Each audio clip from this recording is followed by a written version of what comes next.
Welcome, everyone, to this Thursday evening. My name is Kevin Hebert.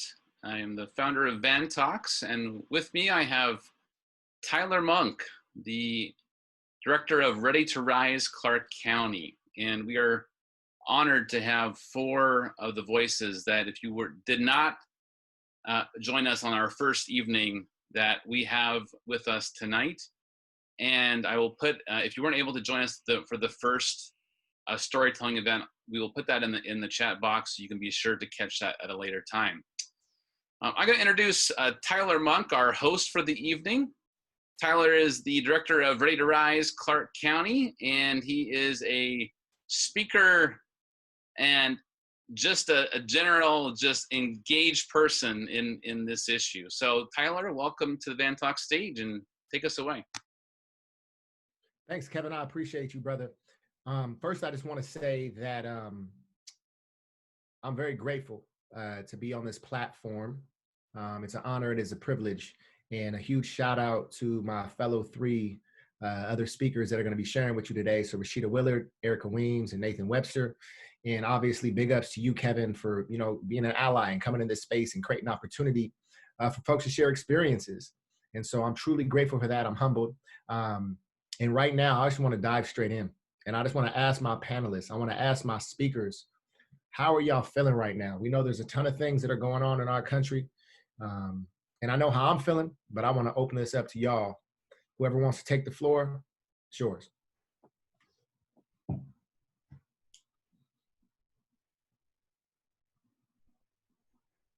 I'll go first. I was going to let the ladies go first, but first and foremost, again, thank you to Kevin for opening up this space and on this panel. I am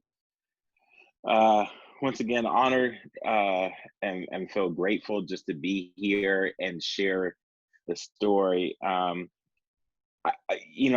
Which kind of leads to like the question, Tyler, like how do I feel? I feel hurt. I feel angry. I feel upset. I feel mad, and I feel misunderstood. It feels like I'm screaming at the top of my lungs for people just to have empathy and understanding, and that's not what's happening. So that's why I'm here at my home in my lazy boy, because I want to be comfortable for a long night. So, and hopefully it'll be a good night too, so that as we impart love on one another, that this is for everyone to walk away better. Yes, sir. Nathan, I appreciate you. I validate how you feel. I have very similar emotions, brother. Thank you. Rashida or Erica, what y'all got? Man, I'm tired. I'm tired. It feels like it's always going to be another. It literally is always going to be another hashtag, another Black body that's been gunned down or killed. I just, it feels hopeless sometimes. And yeah, I'm feeling a little bit hopeless. I know that this is my job. I do this for a living and it weighs on me, but I'm also impacted as a Black person, as a Black woman. So yeah, Nathan, you got your lazy boy. My son just made me a drink, so I'm good. Let's go. I like it. Thank you. What everyone else is saying, yeah, I really agree. Angry is probably the word I really emphasize the most, is that angry. Numb is really something that I'm really feeling. I think it's became so normalized that I see the video, I watch it once and I see it again and I have to keep scrolling. I can't, it's sad to say, I can't keep allowing it to trauma. It's just really, anytime I see it, I get, scared just to run away. That's all I can really feel: anger and sadness and frustration, uncertainty, confusion. Who is next? I mean, I live in the house with my cousins right now, and two beautiful Black handsome men, and they could be the next one or I could be the next. It's just so much uncertainty, for sure. Thank you all for sharing that and just being vulnerable. I love this. You know, I'm ready to dive into the discussion. I have a question I want to ask the group. And so just to give a preface to folks that are tuning in with us, this session is being recorded. So if you have other family members or friends that you know need to hear this, but maybe they're just not vibing, they're not understanding, they're not showing a lot of empathy. I mean, you have the relationship with them. You know, we probably don't know them, maybe we do, but they're your family member, they're your close friend. I encourage you to have that difficult conversation with them, and why it's important to listen to folks who have just different lived experiences and are going through this trauma. And so before we get into this question, I just want to share a couple of things. Rashida talked about something, just tired of the hashtags. I played a song here earlier by Toe, who's an artist from Houston. If you don't know who he is, look him up. He does incredible music, inspirational. It's him, his wife. He has another female in the group that makes the beats. They're incredibly dope. And the song was called "Make It Home," and he's talking about just trying to make it home. And he said, "Please don't make us a hashtag or slogan." I feel like right now, Black folks are playing a game that we did not sign up for. We did not agree to be in the game playing this. We are not looking for pity or handouts. Trust me. We're looking for hand ups, and we're looking for folks that will come alongside us and listen with empathy and actually go out there. Because it's one thing to have positive intent. It's another thing to have positive impact. And that's really what we're looking for, and we hope to accomplish with this discussion tonight. So it is going to be a discussion. So I want to open it up right now to my wonderful speakers. First question I have, and I think I want to start with you, Rashida, and then we'll go to you, Erica, if you want to add, and Nathan, you as well. And the only reason I'm doing that because that's kind of how we did the first session. Nathan started first, and Erica and Rashida. So I want to give equal opportunity to everybody. I want to talk about systemic racism. Right? We know there's some elected folks. We know there's a lot of community members. Just go on your Facebook timeline right now. And a lot of folks think that's invisible. It doesn't exist. It's not real. I would love if any of you would want to share your experience, whether it be in education or the business world or just in your personal life, how systemic racism has impacted you or the folks around you. And we'll start with you, Rashida. Yeah, we'll start with me. If you're starting with me, I'll talk about education because that's my world, and also having kids in the educational system. But one of the biggest things is representation. So there's a huge lack of representation with our teachers, our school board, our district administrators, all of that. We don't have enough teachers of color, people of color in those seats making decisions for our students. So that's a huge thing. We also see, so there's the student teacher demographics, but there's also administration, people who are making decisions, sitting at the table. And then the other thing is the exclusionary discipline practices that we see. So that's a huge thing. We have a big problem with exclusionary discipline practices, and that leads specifically to the preschool to prison pipeline. I don't know if anybody has heard of that, but literally research shows that our children are being primed to go to prison. So this can be due to implicit bias. Our teachers are not getting the appropriate training that they need to deal with the students. Instead, their implicit bias is activating and they are sending our kids out. If they're outside of the classroom, they're not learning. So my sister had told me a story once about one of these, the kids that she works with that had come into the door late, into school late. And the person at the front desk was pretty much just laid into the little kid and was like, you shouldn't be late for school and all this stuff. But when they started looking at it deeper, they found that this student was actually getting their siblings up every day, walking them to school, getting them ready, fixing their lunches, walking them to school, and then walking themselves to school. And yes, getting in late. But we don't know what these students have to deal with before they even step foot into the doors of the school. So how are we, how is our implicit bias working in these situations in a way that is harming our students? And so that's how I kind of see systemic racism working specifically in the school system. Thank you for that, Rashida, highlighting those inequities that you have seen in your experience. And I'm with you on that. I've experienced that with a lot of friends just growing up, and I grew up again across the water, but 10 miles away doesn't make a big difference at all. So thank you, Rashida, for sharing your heart on that. We're going to go ahead and go to you, Erica. If you have anything, if you don't, that's fine too. I mean, Rashida couldn't have said it any better, right? She's the one that's, specialized in the area. I'm the person that's just getting out of my undergrad, now going into grad school. I have my own personal experiences. I already shared my story about always being, I would say, targeted for certain things, and also experiencing other folks being sent out of the classroom because they were quote unquote being disruptive or being too loud, which is an effect. When they can come back into the classroom, they don't know what they're supposed to be learning because they were already kicked out so many times. Or I've had multiple instances, seeing folks coming to school late, but there's other, white folks or non-Black folks that come in and they always get the pass. So that's my own personal experience. So that's all I can really share is just, try to look at the situation a little different. Like I talk about being an ally, I wouldn't say try to be in someone else's shoes, but, have some empathy towards the situation instead of just thinking the negative. People, everyone has different, life expectancies and things like that. So you never know. Erica, listen, I really appreciate that when you talked about, how certain people get passes, or if there's a Black student or a brown student, a student of color, a BIPOC student that is in there and what the teacher deems to be disruptive. My question is, what's disruptive and who has set the parameters for what disruption is? Because when I go with my family and my culture, like you could walk in a house, it's the barbecue, or we just talking around the table and there's 10 conversations going on, right? So I think we got to really understand, like, why do BIPOC folks, Black folks specifically too, as we're speaking right now, always have to assimilate to what is supposed to be the status quo, because that might not be the way we learn or we engage. And I'm totally with you in that, Eric. And like I said, I worked with you at Hudson's Bay, so I was there for some of those things. So I respect your thoughts and your sentiments on that.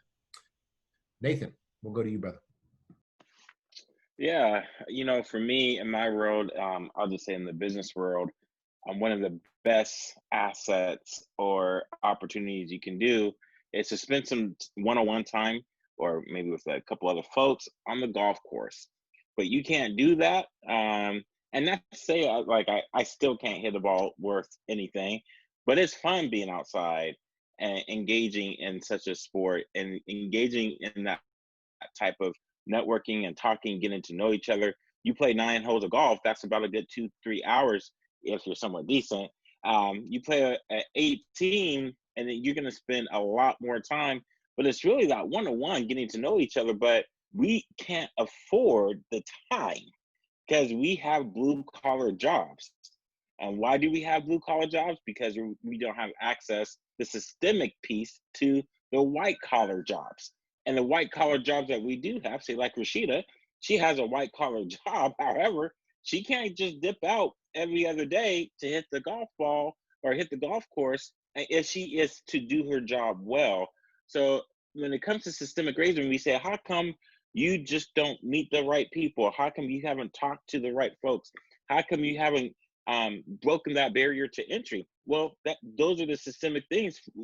Even just to start, just getting the equipment. And I can say, forget golf, I can move over to soccer. When we talk about just all the things that you have to do to get into that sport of soccer, when any other place in the world, it's just like a pickup basketball game. Yet when it comes to these things, we just don't have the access to everything else, and you see that with baseball now as well. But I'm using sports because when we talk about having access to the next level when it comes to education, just a better neighborhood, those are the things that systemically and historically that have not been access to our fingertips, not just access as to grab. Thanks, Nathan. I always appreciate your perspective, and I'm totally in alignment with that. I mean, I grew up playing sports, and I was blessed to have a full ride scholarship, and that afforded me to be in rooms and situations that if had I not been an athlete and have some talent, I don't know how I would have navigated the situation. So I'll just share my perspective in less than 2 minutes, because not even quiet as kept. This is very frank. I was speaking way too much last time, y'all. So I'm going to keep this short. It's all love, though. It's all my love. My wife told me that. She was like watching in. She's like, you're talking way too much. So essentially, how I look at it, something like systemic racism is this. I work with young students that are transitioning from high school to college and college into career. And a lot of the times, if you're going to be a first generation college student, you're about to be probably a first generation professional. And what's difficult is um, that transition, when you get that degree, whether it be a 2-year degree, you get an apprenticeship program, or you get a 4-year degree and you work on your master's, whatever, making that transition and that leap. When I ask my students, hey, do you know anybody that's in the medical field that you're trying to be in your personal circle? No, I don't, Tyler. Do you have any family? Do you have any relatives? Who do you know? And what the lack of having that network capital is a real thing. And you hear the corny quotes. I'm a corny quote guy, and your network will be your net worth. And it's all about the relationships that you have. And when certain folks, especially Black folks and people of color, don't have access to those networks, well, they can't just go and get that internship. Matter of fact, even if they get the internship, they can't work for free. They got parents, they got situations that they're set up in where they're being relied on to provide some income. And this is a true testament to the students that I work with. Over 80% of the students that I work with, these are 18, 19-year-olds, have jobs, 20, 30 an hour a week jobs, and they're going full-time to school, and they're still trying to have personal lives. It's an incredible thing to juggle. The beautiful thing I love about those folks, because I'm not just assuming all white folks who can't really relate with these experiences are on this call. I'm assuming that some of my students or other Black folks or brown folks are on this call. I'm here to tell you there's so much power in your cultural capital because of the things that you've had to go through and the things that you've had to develop and the grit that you have within you. So don't let that be a crutch. Let that be a ladder. Even though it sucks and it's not fair, that's something that is going to build you in the long run. But we need to break down those structures that perpetuate that cycle. Anybody want to add anything else before we move on to the next question? Okay. Now I just want to say too, Netflix has a great series called Second Chance You. And right, Tyler, so if you want to watch like a documentary, like with real stories, real people, real like college students, the Second Chance You, these are football players playing under the junior community college. You will hear some stories that were like, wow, how they messed up. Some of them will be straight up and said, I did drugs. One cat got, I think, has a murder case against them. There's a lot of, that is a great documentary. So if you want to like talk about systemic racism and how we have used sports to make that way to that transition, and having a network capital and how discipline is important, how all those things fall into place, go to Netflix Second Chance You. I think they got like 5 seasons. They're all fire. I love the documentary. It's really dope. I played JUCO community college basketball, so I can relate to a lot of those stories. So the next question I want to ask is this, and Rashida, you mentioned this a multitude of times, and we've already said this, guys. It's not Black folks' job to educate you on things that you can do your own due diligence and research on. That doesn't mean we don't care about your learning or we're not trying to be invested with you, because we're invested in this work every day. And we do this. But you use the word implicit bias like 3 or 4 times. If you don't want to take the time to kind of just share, like, what is that? Maybe an example or something. Because I know you do this in your job every day. I can give a little example. But what do you think? Do you want to share a little bit about that? Because the next question, I think, is going to help us kind of bring people to understand what that means.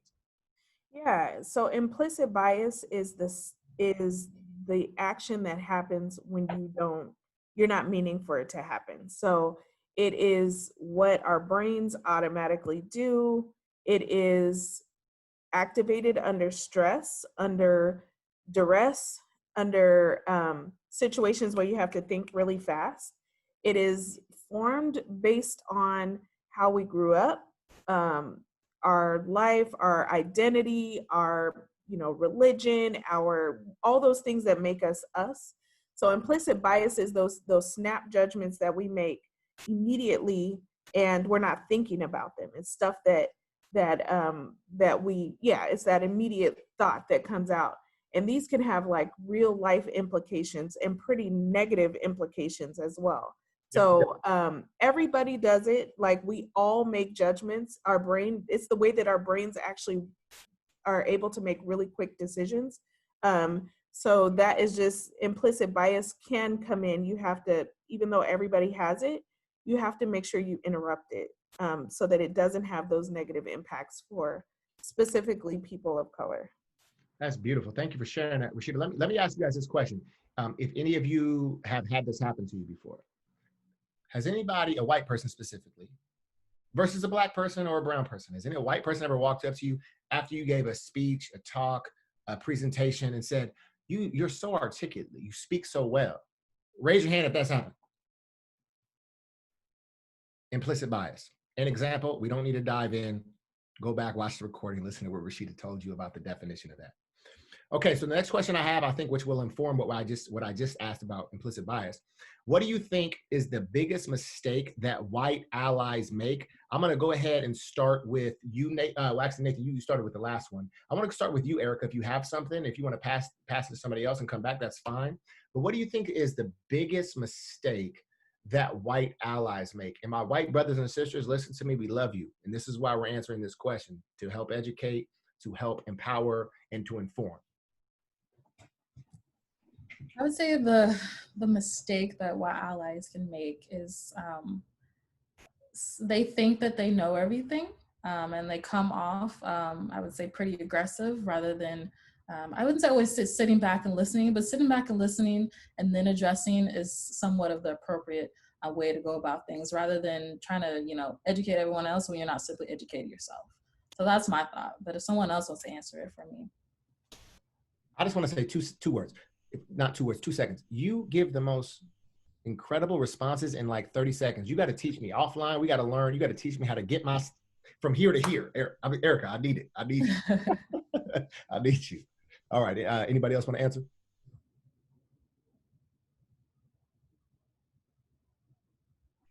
Rashida, I think you're muted. Zoom. Nobody would ever be muted if we were in a room. Isn't that funny?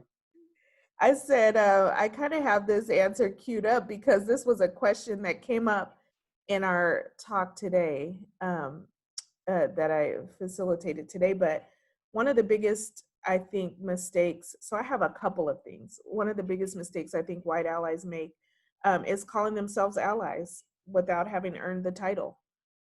So they can go around doing performative works, but then they're like silent on the matters that they have the power to change a lot of the times.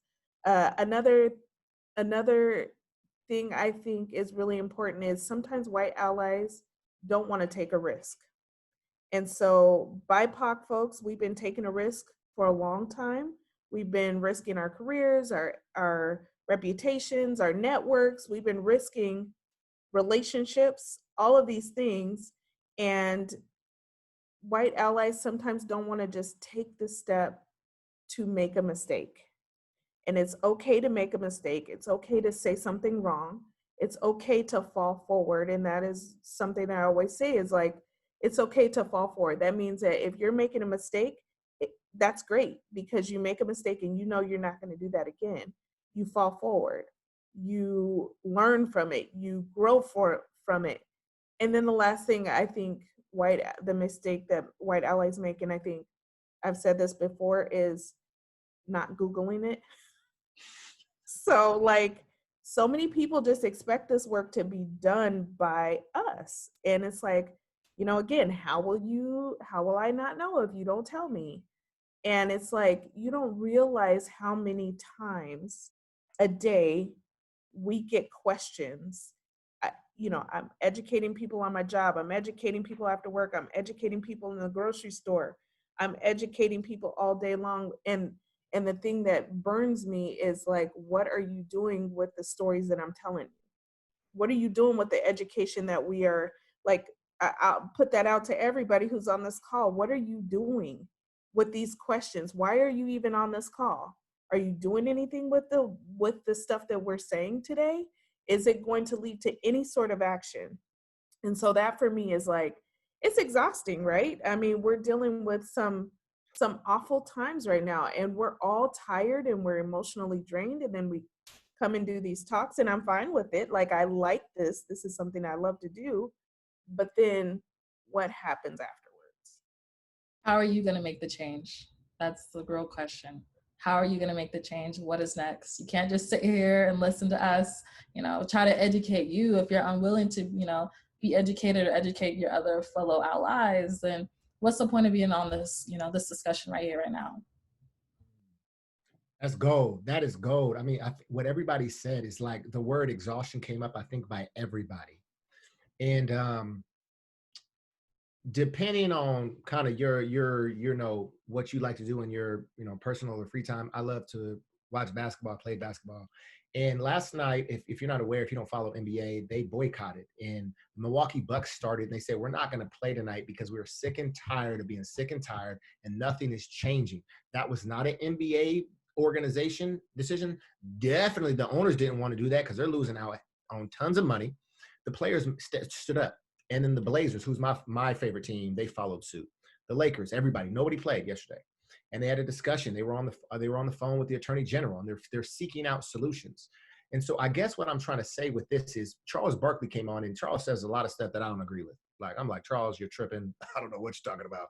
He says some stuff that I think is like enlightening, but he said Black folks are tired of answering these questions. White folks are not getting interviewed and asked questions about this stuff, especially like somebody in Rashida's position, Nathan's position, who they're educators and they work in the school system, and Erica, who's about to go into the social justice work. We get this stuff all the time, every day. And white folks have the privilege, again, of not having to be asked that. You can live in a bubble and not have to be a person that has to respond to these questions. So when we say we're exhausted, that doesn't mean that we're quitting or we're not in the fight. It just means that, no, we're just worn out. And we need y'all to do something about it. So when Rashida's coming off strong about that, she's speaking facts and truth. We need y'all to step up. We need y'all to do differently and fail forward. I love that, Rashida. We have to be comfortable with failing, because with success and failure, they go hand to hand. So I think this leads us into what Erica was talking about why this is important and why this needs to happen. And so this is a question.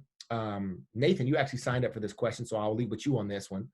But during Nathan's last talk, he talked a lot about being able to have that conversation with being able to have that conversation with ourselves. Not Black folks having that, but allies, trying to have that conversation about what the experiences are of Black folks. So this person asked the question, why would Black folks not be interested or not want to come to that conversation with a white person? I would love to hear your perspective, Nathan, since this is a question you signed up for, and anybody else that wants to share their experience. It's kind of similar to the last question, but I think it gives a little bit more insight. So I'd love to hear. Yeah, I'm gonna say so.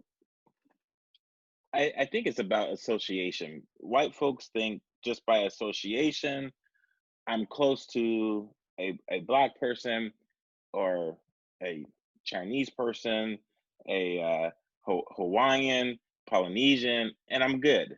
And that's it. Well, I'm looking right now, we have 98 folks on this webinar. What happened to what happened to the other 600 folks? So how come you not grabbing? Like, we're here, we made the commitment, but we don't get the commitment of saying, look, I'm gonna come back and be a part of it. I don't know if the person that's asked that is on here. They could be, I don't know. I don't see that. But I think this is where we can have these conversations. We do have these conversations all the time.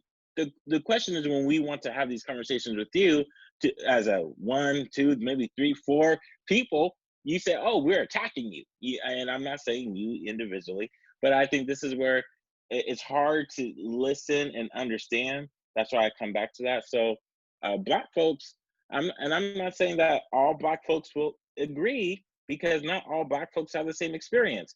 And when I say agree, I mean agree with my story, my approach. Some folks will be a little bit different, right? They might be a little bit hardcore because they've been burned more. Some folks have yet been burned, right? So we all have our different levels of where we've been burned. We have learned to protect ourselves better. So when we talk about having these conversations amongst ourselves, we do it. The question is, are you having the conversations amongst yourself? When you see someone posting something, do you confront them, or you just unfollow them and that's that? At family, do you say something? You know, I know you got to choose your battles wisely, but at the same time, I believe there's ethics and values in what you stand for, and I think that's super important. So if you call yourself an ally, you know that's not just by association. So that's where, for me, Black folks, we talk about this stuff all the time. Yeah, Nathan, I just wanted to add to that. I think today, as we see life, we really can't keep picking and choosing what battles we want to pick right now, because there's just so much going on. At this point, you have nothing to lose. But to add to the Black folks having the conversation all the time, I think folks need to realize Nathan's story is different than Rashida's story, and Rashida's story is different than mine. So when you have a conversation with other Black folks and you ask them questions, please don't expect us to all answer within the same. Because like I said, all of our experiences are different. Black folks come from different, social economic statuses, classes and things like that. Please do not put us in boxes. I cannot emphasize that any more than we've already talked about in our previous discussion. Beautiful. And I guess I'll say, like you said, I think, Nathan, you said we all approach this work differently.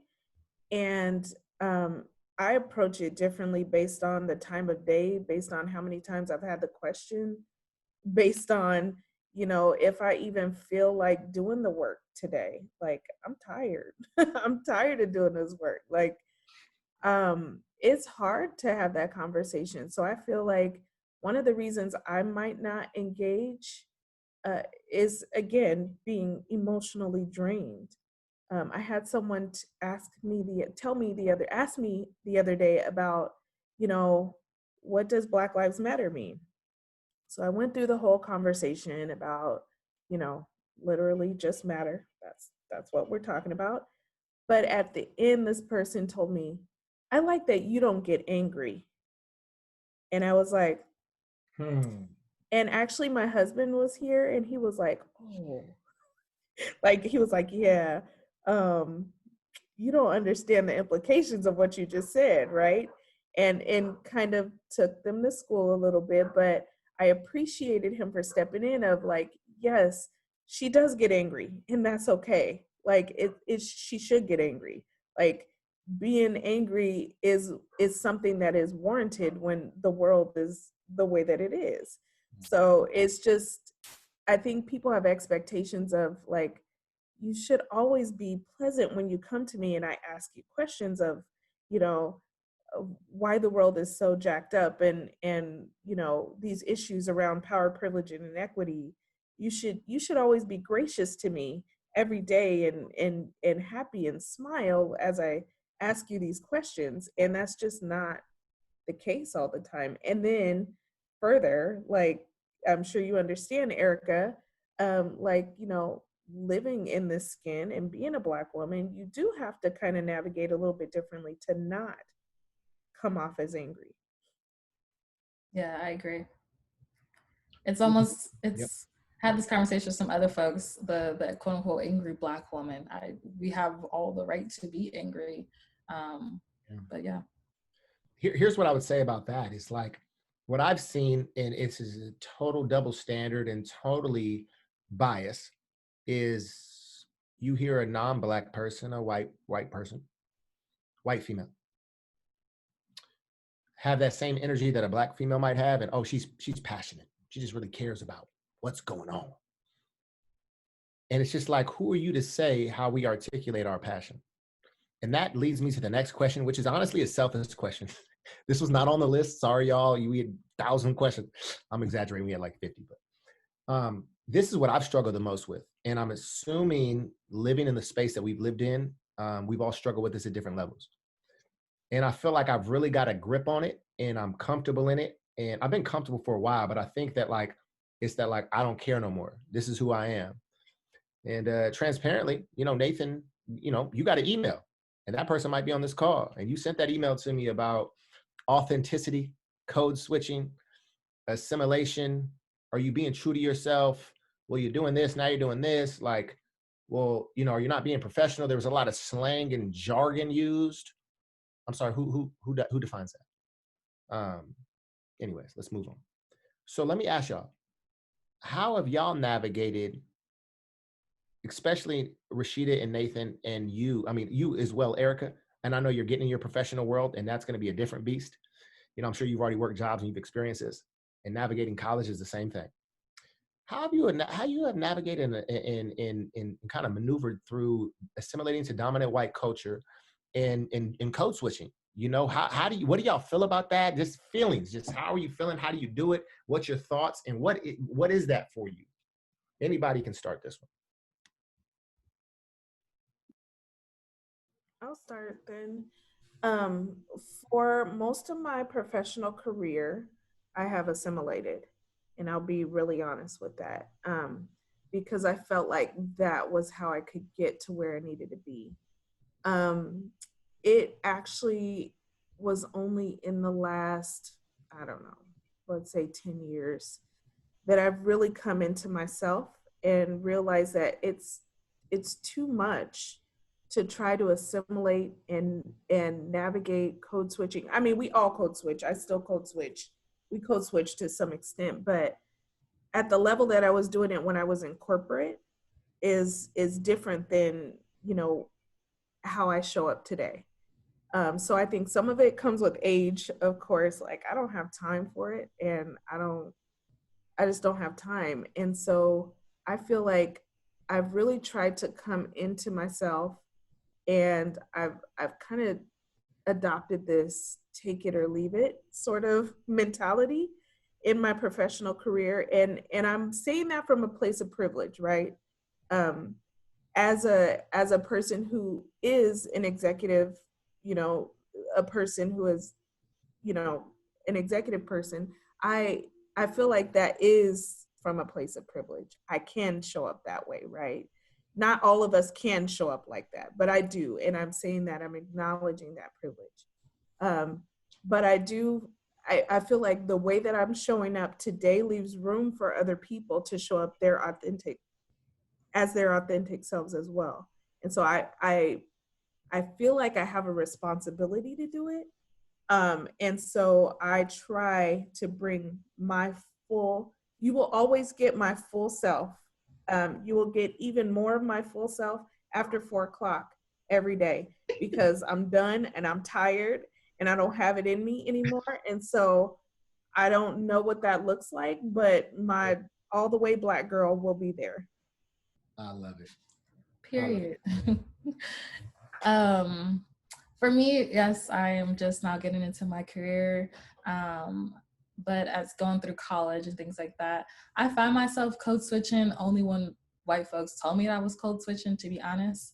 For me, it's became so natural to switch back and forth. I didn't even recognize it until I got, higher and higher into education and college, that I had to just take a step back and I would say, try to refine myself and redefine who I am. And it's very unfortunate I had to do that, but it's also a growing process. Thank you, Erica. And I'll say, with that email, I don't believe that individual meant any ill.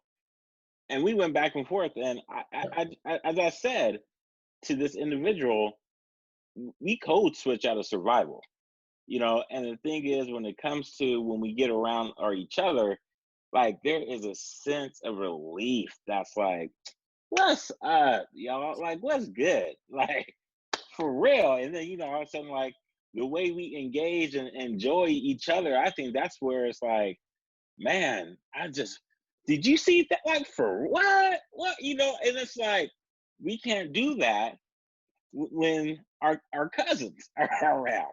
And I think that's when we talk about code switching, it's out of it's respect for I think for our struggle, what we've been through, and the people that, as Rashida said, has paved the way. And what Erica, as you were saying, look, you're from a newer generation, a younger generation, that we have kind of laid the ground. But like this is like what Rashida was saying, like she did her part. You got to come in and you got to do your part. And we want to say, hey, look, we made it a lot easier, but we also don't want to let folks know, let me rephrase that. How do I really want to say this? I don't want anyone to have a interpretation of this is how a Black person talks, and this is what is going to be the expectation.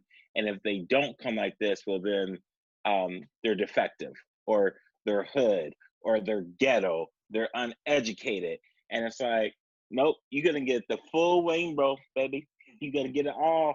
You're about to get it all. So I think it's really important. And of course, as I'm in my 40s, I think it's more important now than ever, just because I want to lead the way for younger generations, for Erica and my young kings and queens to come through, because it's important for them to know that they need to do the same when it comes to them passing the torch as well.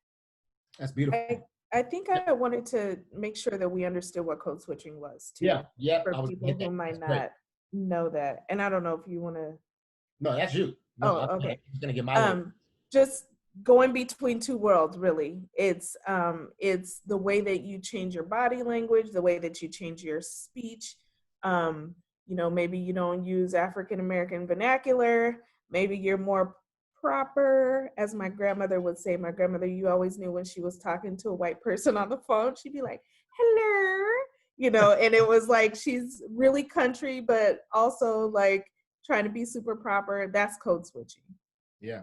And that's beautiful. And the only thing I was going to add to that, Rashida, is just like, I feel like it's it effectively, it compromises your character. And what I've witnessed in my personal experience, again, this is not a monolithic experience for every Black person. There's me living in my little lens, and the homies and the friends that I've talked to, and we've experienced similar things, probably because we grew up in the same proximity, is when you got to compromise your character to be able to fit in or to move up. And I never will forget this. I remember my first job I had out of college, working with youth, running an assistant director of youth programs, and I loved it. And I was just having a tough time with just the way that our leader was kind of managing things. And I was just like, well, you're kind of missing the boat with like 50% of our young folks, and they're not resonating with the way you're trying to discipline them, or the way you're trying to have a conversation with them, and the way you're leading, and then the way you talk to staff. He's like, well, sometimes, Tyler, you just got to fake it till you make it. If you're a person and using that saying, I mean, I get it. It's usually out of like fun, like fake it till you make it. But really, like, none of us want to be a person that we're not. Lauryn Hill said it best. The real you is way more impressive than the fake somebody else. So show up authentically like you. Now, I think sometimes, because the rebuttals I've had to this, y'all, is like, well, you just can't go out there and just act like you would act when you're hanging out with your friends. It's like, yeah, I'm not going out here being unprofessional. I'm still being professional. I just might use different vernacular or different words. If I'm talking about money, I might say bread. Why not? You know what I mean? Or if how I greet you, I might shake your hand differently than you might shake. And we got to accept that. And that's not just from Black people. That's from the Hispanic community, the Native Americans, the way that they greet people, the way that they interact. If they don't shake your hand hard, it's because it may be in their culture. If they grip your hand and they shake it hard, that's a sign of disrespect, and you're trying to show domination. So we can't just always think that everybody lives under this dominant culture, because we have different lenses and perspectives. So what I want to do, I don't have a question. Tyler, real quick, that also code switching can be from a place of survival though too. It may be a way that you have to survive in your organization or in your institutions. And so sometimes it's necessary. And I don't want to like just say that it's never cool to code switch, because we all do it. But sometimes it may be a survival mechanism as well. Yep, go ahead. Because go ahead. I just gotta say this, because here's the thing why we don't code switch with each other. Because I say, yo, T, man, you got up, man. You got up. I didn't know you had some hops. I didn't know you got. I know. You know what? Look at Tyler. Like he. If I would say, oh, Tyler, you can dunk the basketball. That's very athletic of you. I just don't sound right. It just don't. So I had to say that. I had to use an example. Well, I will give so much credit right now to the younger generation. I think there is, working in the schools, and Erica, you might want to speak on this.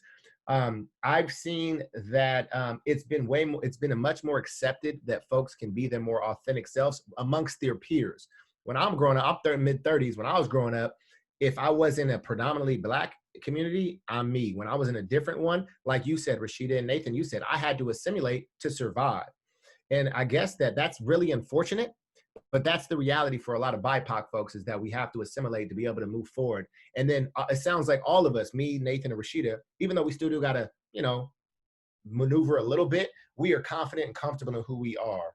And we've got to that place in our careers that's afforded that ability, where a lot of our younger folks are still navigating that. So yeah, I do not want to be dismissive of that, because that's very important. So what I would love to do is just open it up. I mean, I know we had a lot of questions. I know you guys got a lot of things in your heart. I've asked a lot, so some of the questions from Nathan and Rashida. Erica, if you have any things that you want to talk about, or if anybody, I'm not trying to put you on the spot, Erica, that's my bad, but if anybody else has anything they want to share, because I still got a ton of questions we can get to, but if there's anything that you're hearing that you wanted to kind of come back to, or something new, we'd love to hear. I'll say one thing. A lot of the questions that, so this is me, not code switching, being real, authentic, Rashida. Some of the questions that were sent in were really asking us to do work. So sometimes some of those things were easily Googleable. And so I was a little bit, I didn't want us to necessarily lean into some of those questions, because some of the questions, again, was asking us, hey, can you tell me, whatever it was, when these are things that you can just easily Google. So I would just say, if you're on the call, you really, really have some burning questions that you think you can Google, just go on and do that. Just go on and Google it. That's going to be my thing. I'm going to tell you to Google it.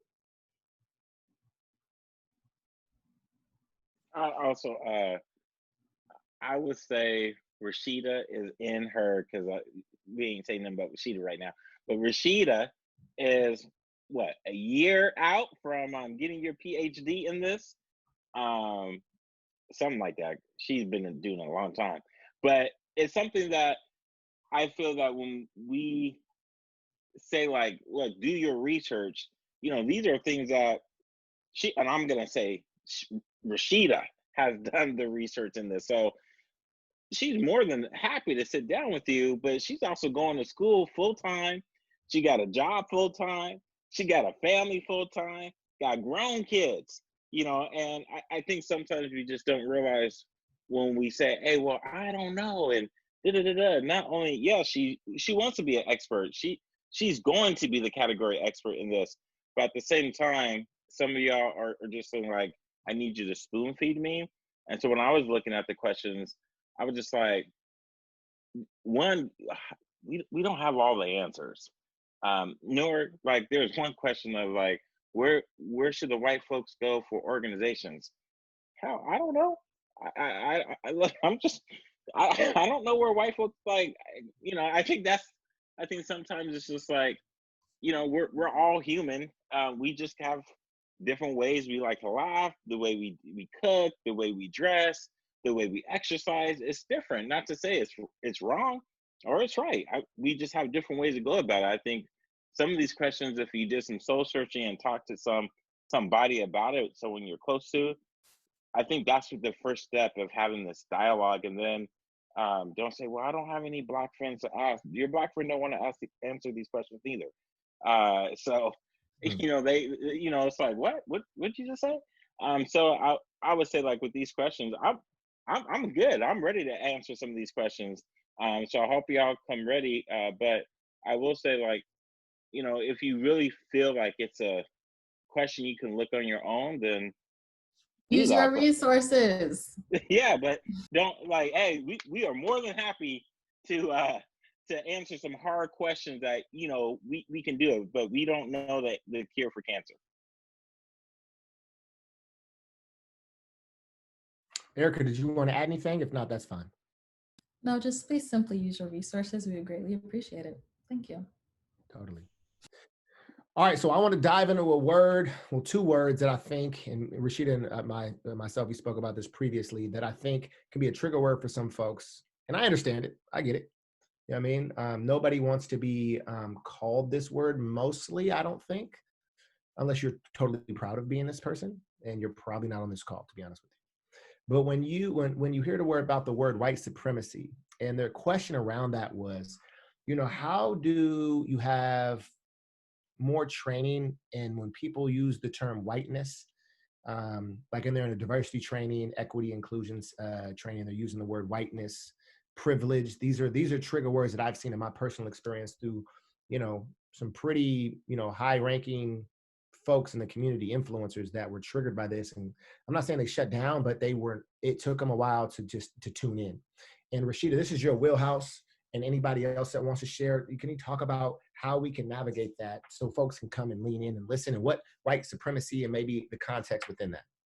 Yeah, I think a lot of people come to us and they say that they feel shamed by some of the training that happens, especially when that term whiteness is used. But what people have to understand is that whiteness is not talking about white people. It's talking about a culture. It's like an invisible norm. It's the water we swim in. It's the overarching system. And I know that sometimes white people don't like to see themselves within a culture.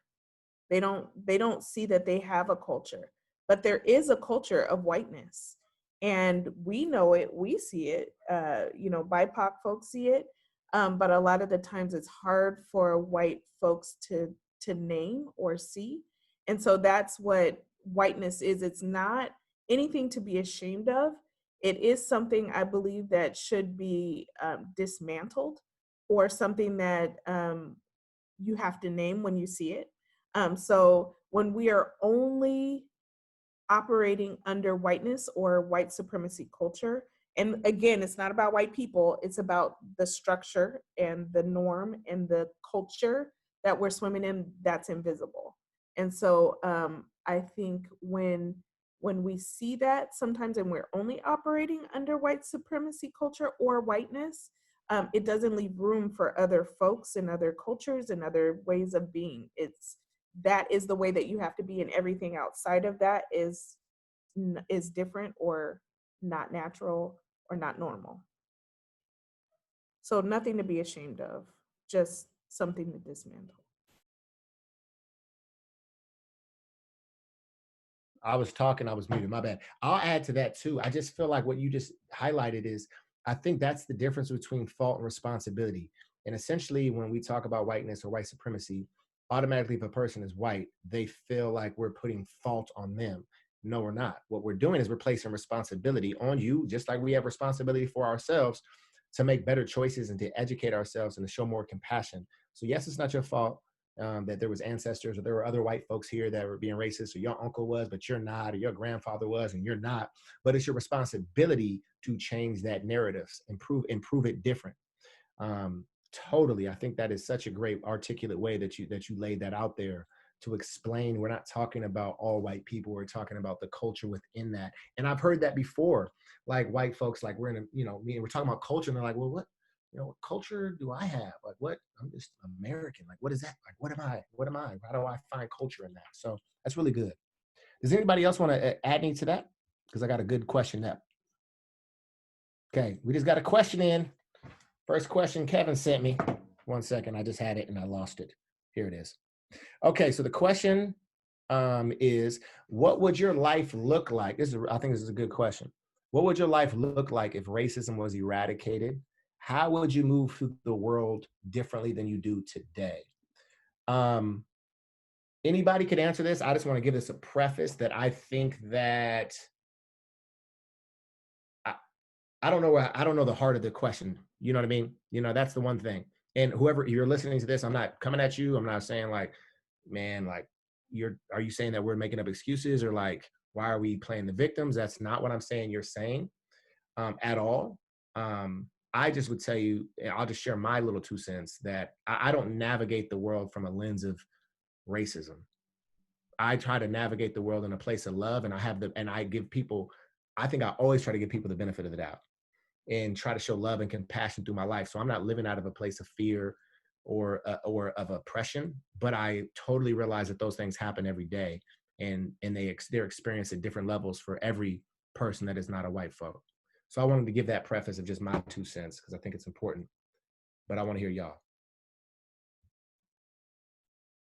I would say for me, what would be like, I just think back to all the times when, as a kid, I felt that I didn't belong. When I was in Boy Scouts, I remember going on a trip, and they said, I went on a trip and they pinned me down, and they did the game. What's your what's my favorite candy bar, right? And they did that, and they did that, and it's like, okay, it's cool. I had no, I didn't know when they were gonna stop. I didn't know when it was um gonna be to where the point where like I felt my chest was gonna cave in, but it wasn't like anyone there to like to protect me. So, and I think that's probably the first time like I was like, is this, I'm getting jumped in by a gang, but that first time I had that mob mentality of white, a whole bunch of white boys attacked me, and I had no one to have my back. Who was I got to tell? No one could identify my story. So everywhere I go, if there was no racism, I don't have to worry about like, let's see, where's my escape route? Who are my people that I can talk to? Um, okay, I gotta be careful with my hand gestures. I gotta be careful how loud I laugh. I gotta be careful. Oh shoot, okay, hold on. Uh, I don't have to worry about that. So, in a life and be free to be who I can walk down the street in my robe and flip flops, and no one's gonna look at me and call me I'm lazy, right? So that's, but you won't see that because I already know. But otherwise, I'm just chilling. I don't even own a robe, but see what I'm saying? So that's my 2 cents. Thanks, Nathan. I appreciate that, brother. I don't know if I want to say this, but the walking down the street casually made me think of the incident, the terrible, tragic thing that happened a couple days ago. Yeah, if racism and equality was what it was truly supposed to be, then I guess we can all walk down the street and not worry about being the next person being shot and then having huge police cars roll right past us. If I'm gonna be honest, I could walk and navigate the world without having fear that if I get pulled over, I could be the next say her name. There's so many scenarios. Like Nathan said, you have to navigate the world a little different. And I think, in true honesty, I probably do. And it becomes a norm that I don't know. But yeah. I have one word. Well, one word and then an explanation. Wakanda. That's what I think about. Wakanda, because literally, like, I would think about the access. You could have like representation. Like, you actually see people that look like you in spaces of power. Thinking about, in that conversation that we had, that I was saying previously, the conversation I had a couple days ago, my husband brought up a really good point of being able to buy a house where I want to buy a house, being able to travel where I want to travel. And he made a good point of, it's easier to travel internationally than to travel throughout the United States. It's easier to do that. So, I mean, as a Black person, where can I go? Where can I buy a house? Where can I, go, like I said before, go hiking, even though I don't go hiking, like that space. And where physically can I go? Where can my kids go to school? So those are the things that I guess I think about. Thank you, guys. I appreciate that. I think it's a really, I'm not going to say it's an unfair question. I just think we'd love a little bit more context of where it's coming from, because as I think about that, it's just like, well, that's just not the reality. So now we're thinking of like a fantasy land, and well, in a fantasy land, everything would be kosher and great, and we'd be cool. And you know what I mean? Nathan's in his robe with his toes out, and I'm gonna tell him, cover them toes, bro, put some shoes on. We're living life to the maximum. And that's what everybody wants. We want that to be eradicated. The truth is there needs to be work that has to get done. So again, the person sent that question. I am not coming for you at all. Just know that is a triggering question for folks, because it's hard to give you a response of what it would look like to live in that fantasy. Obviously, we're working towards that. This work is not going to get done in our lifetime. It's not going to be completed. It's not going to be completed in our lifetime. And so you got to be okay with non-closure, which I struggle with, to be honest with you. I'm always looking for solutions. Hey, Tyler, a solution. Go ahead. I just also want to add, I think as a society, real talk, because you just said something that I was like, yes, the fantasy land, we would be living in the world of Jetsons right now. I know I just aged myself, but we would be flying in flying cars. Our technology would be so much advanced. But especially when you hear all the stories in the slavery time of how the slaves didn't get their due proper recognition, you got to think we have a lot of we could have potentially had a cure for cancer. But the problem was that was not the world that we were living in. So because of racism, we are much further back as a society than where we could be. So that's where we could be. This is a great question that we just had come in. Is brief. I don't want to cut anybody off. Does anybody else want to add anything on this one before we move on? Okay. So this question looks like it's geared towards Rashida, and it looks like they know you. They called you Mama Willard. I hope I'm not embarrassing. That's what they said. It says, Mama Willard mentioned that we have to not hold white supremacy as the norm that we live by. How do we actively break down that system every day?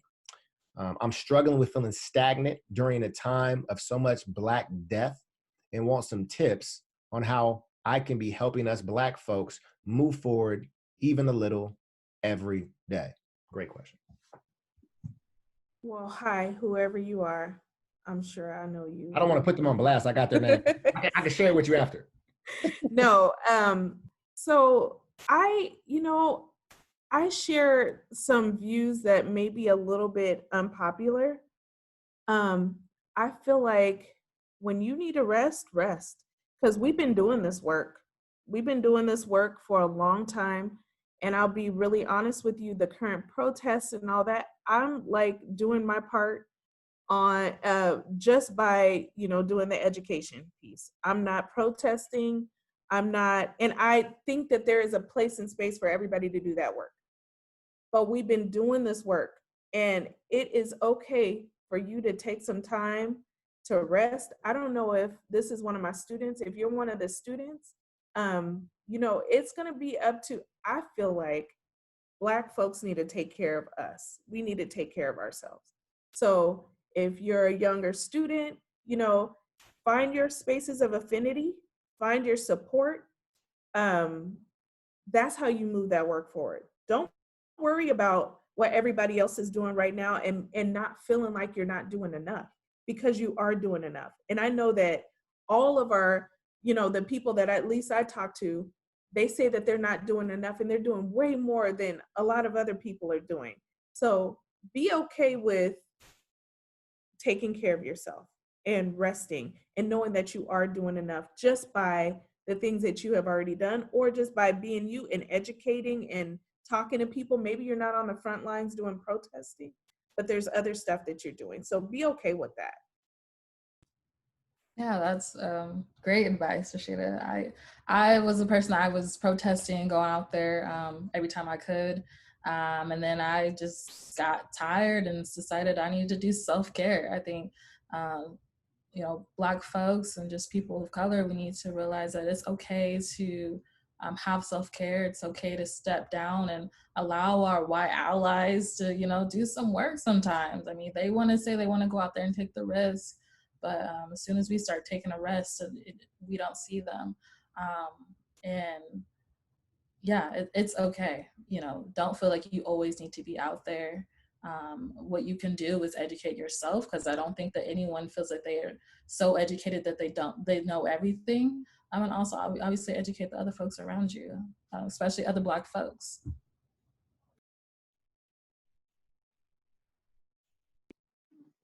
I mean, the ladies hit it on the nail head.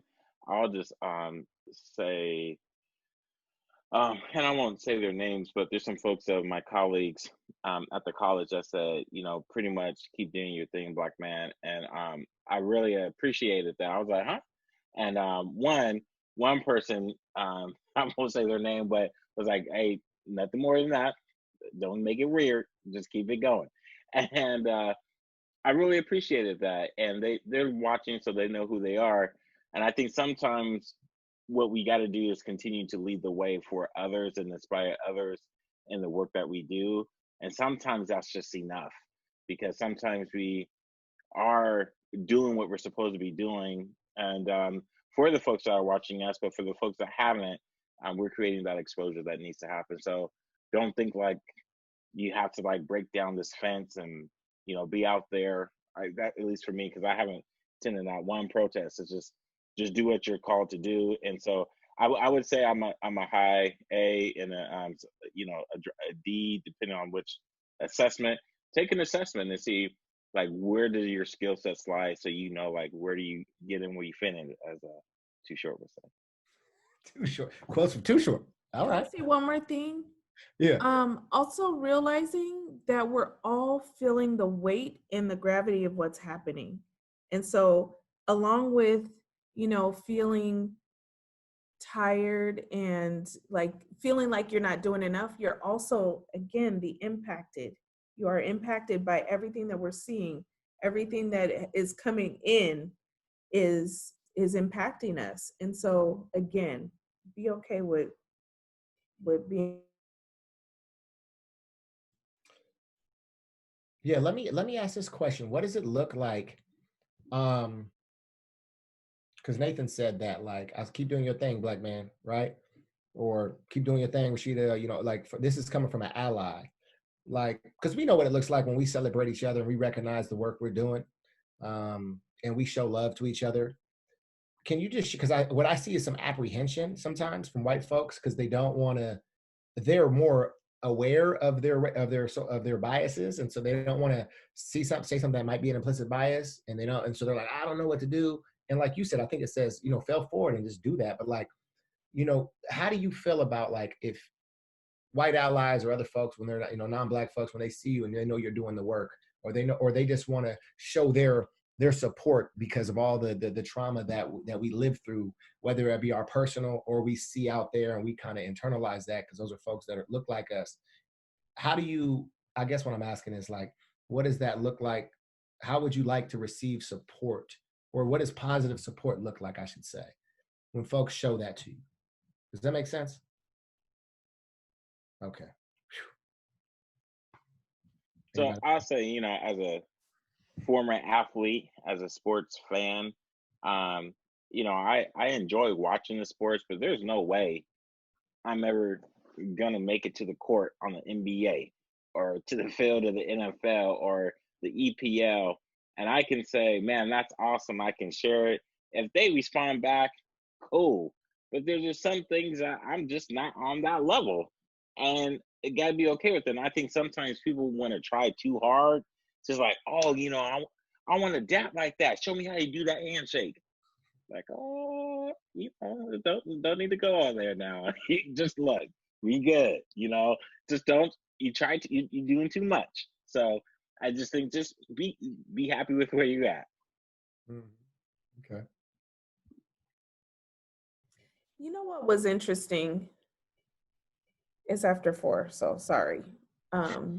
But what was interesting is a lot of the questions, some of the questions we received were like, how do I go up and talk to a person of color? Or how do I approach a Black person? Or, literally, we're human. It's totally fine for you to just be like, what's up? I see you, smile, hi, any of those things. Like, it is fine. It is okay to talk to us. We will not bite. A lot of us won't bite if we're having a good day. But I just think it's important to be okay with, like, saying hi. I see you. As far as the support, um, I mean, again, I just like communication. So I see you. I hear you. I'm listening. Those things are always go kind of a long way for me. I also just want to say, just real fast, that there were a couple of folks that sent in cards after the last Van Talks. Thank you. That was awesome. That was awesome. Thank you. Just don't touch my hair. Oh, yeah, don't do that. I know that. Do not touch a The black number man. one no, if we really talk about that. Yeah. I'm not a petting zoo. This is not what we do. I'm not, you can't pay me to touch my hair. It's just not happening. Yep, totally. So I think bottom line, to sum that up, is like, we're human. And if we find to what you do, what you're doing is being insensitive, or like, can I touch your hair? You'll get corrected on that. But like, if you're trying to show love and support, just show love and support, just like you would to anybody else. Now, make sure it's coming from a place of not being biased. Like, that's the first Black person you've ever heard be eloquent, because then that's where we kind of get the side eye and like, oh, interesting. Okay. And I'll attest to Nathan, I got a ton of reach outs, emails. We got so much positive feedback from folks. So thank you. We're grateful for that. You know, to be honest with you, yesterday I sent all the speakers a text and I was like, y'all, I ain't really feeling this. I'll be transparent with y'all. I've been doing a lot of this.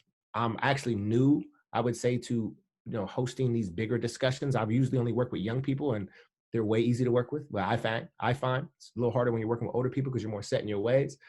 And I saw that the NBA protested. I saw that that's when, I don't know if that was yesterday or the day before, with a 17-year-old white kid came out and shot 2 protesters, walked by the cops. I don't know all the details, but I know he did walk by the cops and the cops let him go home.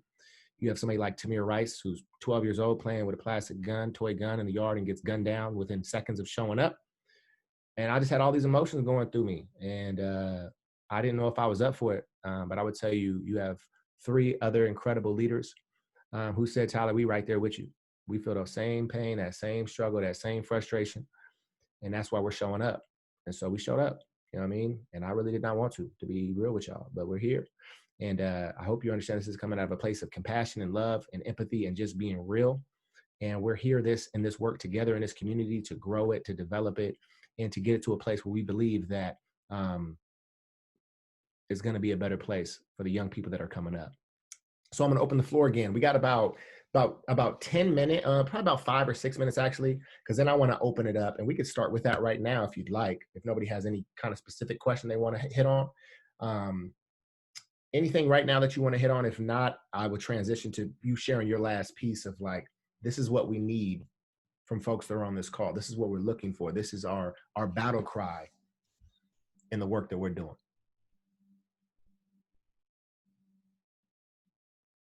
Okay, so we'll lead with that. You get as much time as you want.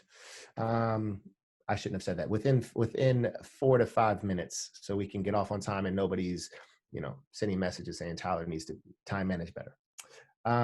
So I would love for you to share, you know, maybe, you know, whatever's on your heart, like why you do this work, why you do what you do in the community, why it's important to you, or whatever else you have that you want to share that's on your mind. That maybe we haven't been able to discuss or talk about. If anybody wants to start, I'm totally fine with awkward silence too, so we can think and marinate on that. I know I threw it on you pretty quickly. So whoever wants to go, whenever you feel.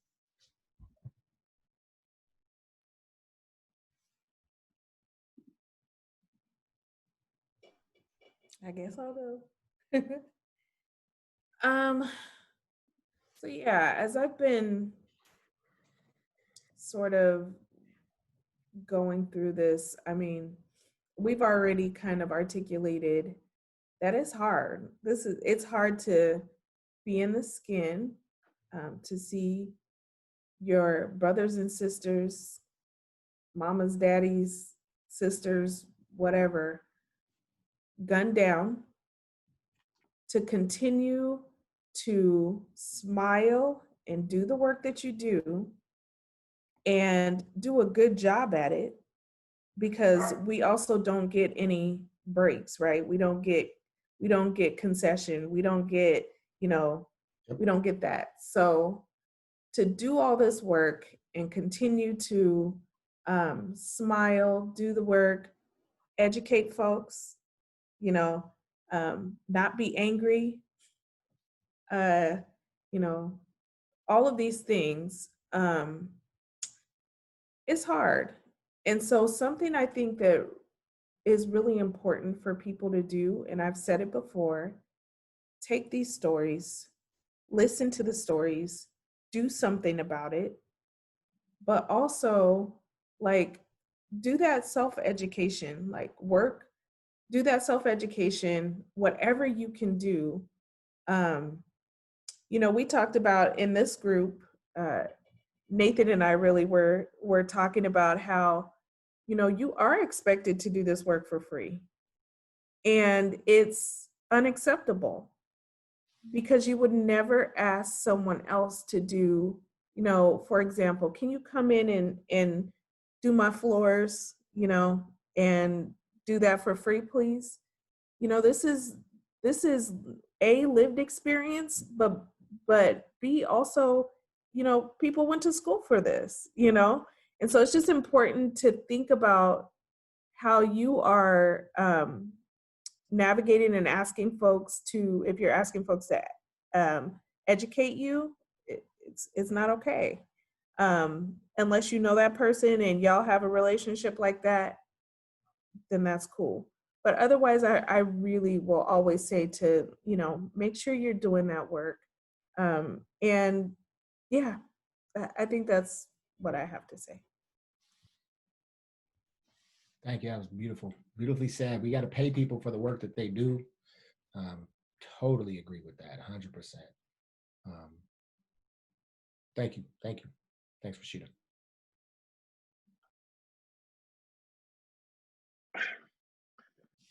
I'll take it a little bit further.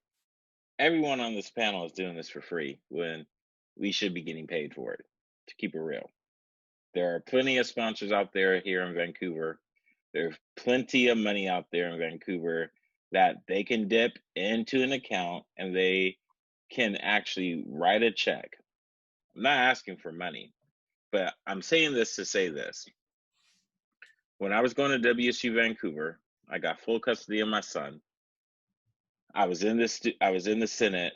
I was a senator. I was working full time, and after about 2, maybe 3 weeks of my son going to what really did it was my overnight daycare, because I worked 11 p.m. to 7 a.m. She said, sorry, Nathan, but we can't keep watching your son overnight. We're going to just cancel it all. I'm like, what am I going to do? And so I try to work with my professors, and they didn't provide any alternatives, but they just say, hey, I just wish you the best. I wish you the best. I wish you the best. I wish you the best. It's like, okay. And I was just like, okay, I'm going to take it for what it is. A person that I didn't know very well, a matter of fact, I was like, it is what it is, said, Nathan, I have your back. Her name is Ophelia Noble. I barely knew that sister, right? You might know her now because she does other things out in the community, but she says, Nathan, I will watch your son for you. And I have daughters, they will watch. So you can continue to go to work because you need to get your education. You need this college degree. But everyone else said, Nathan, we wish you the best. But how come a Black woman that didn't know me, we never sat together, I'm to be real, I didn't really even like her, right? But I just didn't know her. She said, no, because we talked enough to know you need to finish your education, especially as a single Black father, you need this. So I'm saying that to say, when it comes down to what can you do next, there's something you can do. Stop telling people, hey, you can find a way. No, doggone it, help them find a way. And that's why I say everyone could, in this arena right here, as Rashida talked about, can walk away with a check. I'm not asking for money, but the reason why we haven't been paid, because it's the expectation. It is the standard. Nobody wants to change the tradition. As I went from the waterfront property this morning, when I have got my Starbucks, when I look and walk around, all I see is people that were like, hey, how you doing? But it's not none of the people that I feel like I don't have to code switch with. And so if we're going to take this a step further, if you want to take it a step further for the 86 folks that are listening, I want to say thank you for listening, and just give the simple example of when you pull up to any building, there's a fire lane. And the fire lane from there, I used to be a security officer, so there's a fire lane, there's a key up top, there's all of these mechanisms because in case of an emergency, right, just like we have in our phone, in case of an emergency, you do this. Well, there are no in case of emergencies when racism happens in your system, and that's the problem. And so this is the in case of the emergency, and it's not enough. It's not adequate. We continue to do these every month. We're going to be worn out, and we can just say, you know what, I'm tired, I'm done. And there's no way for us to recharge our battery. So I just say, just think about the systems that you can impact and change, and not just say someone else is going to do it. You can do it. Thank you.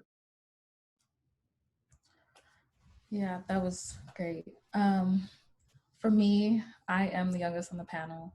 Probably don't have as much experience as these lovely folks. But what all I can offer is that I'm always going to be the advocate and the activist in my community. I'm always going to just try to, uplift and share the young voice that is, if folks don't feel comfortable to, always feel like you're able to come to me and I'm able to, fight that battle. And for the older folks that are seeing the young folks walking around and they don't feel like they have the place, just, try to give some lending hand and, try to have some empathy towards the situation. I'm here for the fight for young girls, Black boys, whoever you identify that have the same story as me. And I think that's the most important thing, that I will continue to be passionate, and it doesn't matter who is against me or with me. So.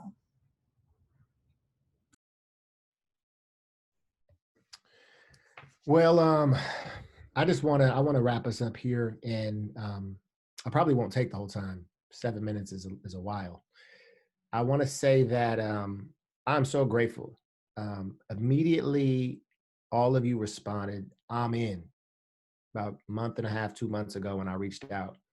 And Rob probably didn't know what you was getting into. Shoot, I didn't know really what I was getting into. And when Kevin asked me, to be honest, I was really nonchalant about it at first. I didn't. And he's like, there's probably gonna be like 1,000 people on this call. I was like, well, I got to get my whole life together. This is a big deal. We have a lot of influence here. Who knows how many people are watching it. So I'm not going to say it's a burden. Maybe some of you might consider it a burden, a responsibility that you have taken on that you didn't have to take. And I love leadership. One of these quotes up here on my wall, this is actually my wife's office. I rarely am never here, but I think it's pretty fancy back here, by the way. Is leadership. And there's a quote there about that. I'm not going to read that. What I believe leadership is doing the things that you're not required to do. And I talk to my children about that. I have 4 kids, and I always talk to them about that. Like, what are you doing that you're not required to do? None of us were required.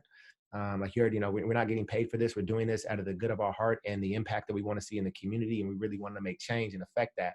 So I just can't show enough gratitude to you, Erica, to you, Nathan, and to you, Rashida, for just trusting me and reaching out and saying, yeah, I'm in the game. Let's do it. And I love it. I love being in a fight with folks that I know are warriors and are getting stuff done, even though it's tough and it's difficult and it's a challenge for sure. Wakanda, ever. I love it. I just want to highlight y'all stories. And so, Eric, I think it's so beautiful what you shared, just being the youth voice, being an activist, right? Sorry about that message right there, but being an activist and being the young voice. And like you said, I'm the youngest one on the panel. I don't have as much experience. Well, you have a ton of lived experience. You know what I mean? And you're in it right now in a different point and in a crucial place of, the civil rights movement that is happening I've never experienced in my 35 years on this earth.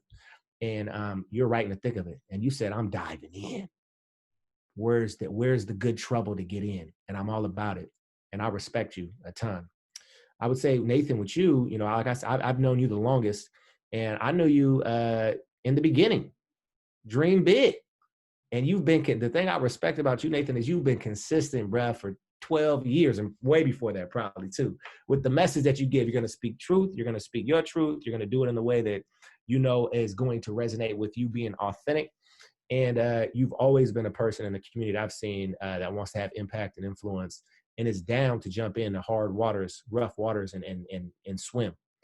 And Rashida, you just, I mean, the best way I can describe it is just a beast.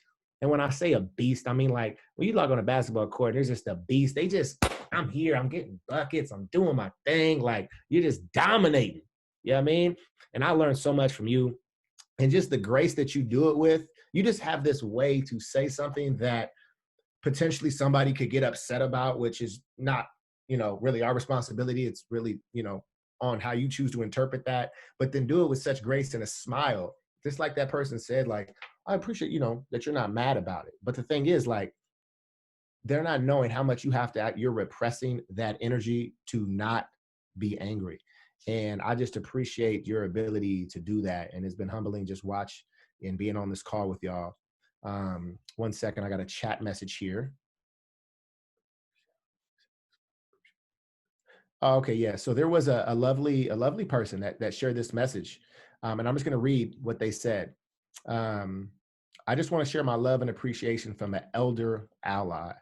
I'm also exhausted by racial injustice. I thought when we were in the 60s, we would see more progress by 2020. I have talked and talked, voted and voted, read and read, thought and thought, taught and taught, cried and cried, and we are here again. Black Lives Matter, peace and love to all on the panel. That's beautiful. Thank you. We appreciate that so much. I really do, you know, look, we're, you know, 3 minutes left. I don't want to spark a question because we'll go over time. The last thing I will say is I want to end with empathy. And I'm just going to take 1 minute. And if anybody else has 1 minute they want to share when I'm done, jump on.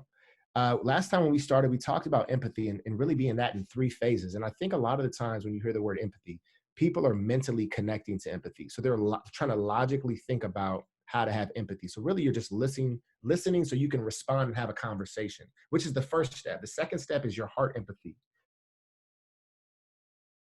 in the experiences of others. And the last thing is that spirit empathy. That's where it all comes together. You're listening to learn, and you can lead by taking the actionable steps of whatever it is for you to be in this fight of social justice and awareness for the Black community.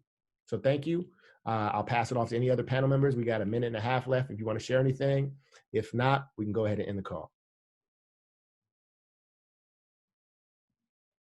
I'll just say thanks again for everyone. I want to say thank you to my panelists. I know Rashida, my girl, you know, so we always will chop it up. But Erica, to you, I want to say thank you for being here, enriching and blessing me. I wish you nothing but the best. I pray that we continue to stay in touch. And if you ever need anything, holler at your boy. Holler at your boy. And huge shout out to you, Kev, for putting this together, brother, and just letting this highlight the Black experience. We really appreciate you. Thank you. Rashida, anything? Yep. Same. Thank y'all. I always enjoy this space, so this is really great, and I learned a lot from you, Erica, and you, Nathan, and you, Tyler. So thank you so much. Yeah, likewise. I think this is the next step to action. Unfortunately, COVID has put us in some steps behind, but I'm very excited to see the steps that Vancouver is hopefully able to make and also make an impact to the rest of the community around us. Beautiful. All right. Well, Kevin has control of the video. It's 8:30. We finished on time. Kudos to everybody. I got my life together today, and we appreciate y'all. Enjoy your Thursday evening with your families. Y'all take care.